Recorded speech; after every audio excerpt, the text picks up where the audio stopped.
Hey everyone, welcome back to Corporate Decoder. Today we are diving into a report from a company that's betting big on new funding, maybe a little too big. You'll see what I mean.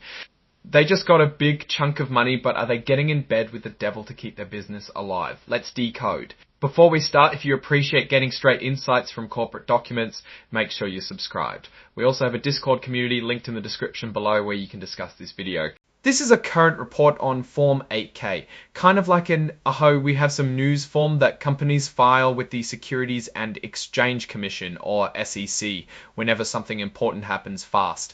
This particular report comes from Cyclacel Pharmaceuticals and it's dated June 20, 2020, 2020, 2020, 2025, so fairly recent.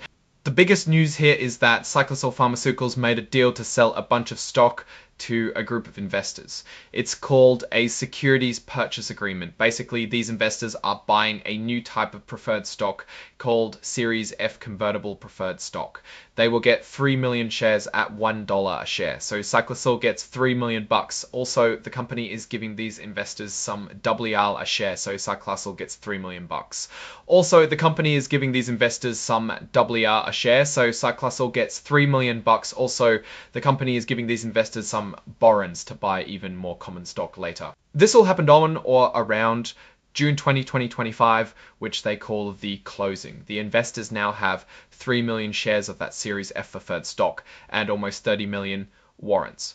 Each share of this new Series F preferred stock can be turned into or converted into 327 shares of the company's regular common stock. But there's a catch. An investor can't convert these preferred shares if it means they would own more than a certain percentage of the company's common stock. There is a rule by Nasdaq where the investors need to hold less than 4.99% of the company before the original issue date before Cyclacel stockholders approve the issuance. This is the Series F ownership limitation. Now, about those warrants. Warrants are like coupons for buying stock. Cyclacel is giving out 3 types, Series A, B, and C. Each allows the investors to buy over 3 million common shares, but at different prices. Series A lets them buy at 0.51 ton a share. Series B at $0 and Shio Series B at 5 years to use these warrants.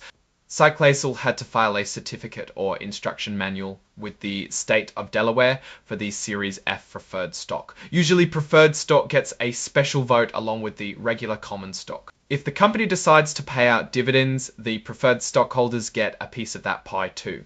And if Cyclacel gets sold, these Series F stockholders get paid first before the regular stockholders get anything, just like other owners of preferred stock. After that, the remaining assets split according to the number of shares held.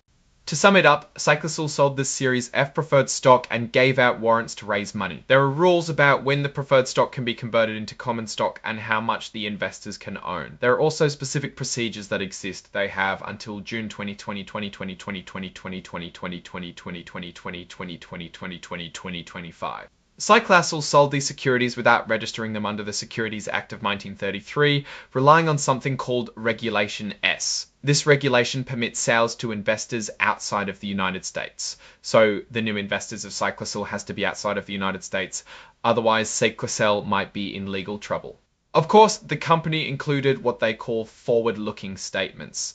Essentially, they're saying that things might not go as planned and that past performance doesn't guarantee future success. Cyclacel is required to say this in these types of reports.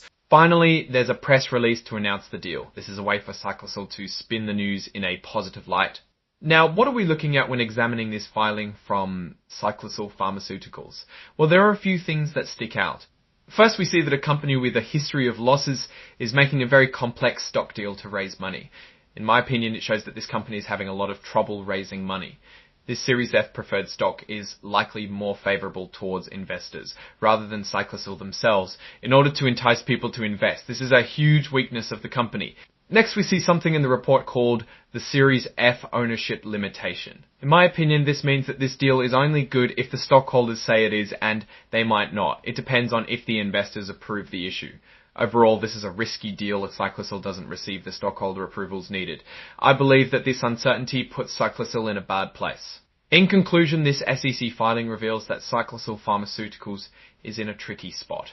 The securities purchase agreement shows a company doing what it needs to stay afloat. The company probably needs money so bad that it's willing to take on complex and potentially dangerous deals. This deal depends fully on approvals from regulatory bodies and or stockholders. Alright, that's our breakdown of Cyclacel's latest SC filing. What's your take on these numbers and what they signal for the company's future? Drop your thoughts in the comments. If this analysis was valuable, hitting that like button really helps, and subscribe for more deep dives. Don't forget to check out the Discord in the description. Thanks for watching. See you next time.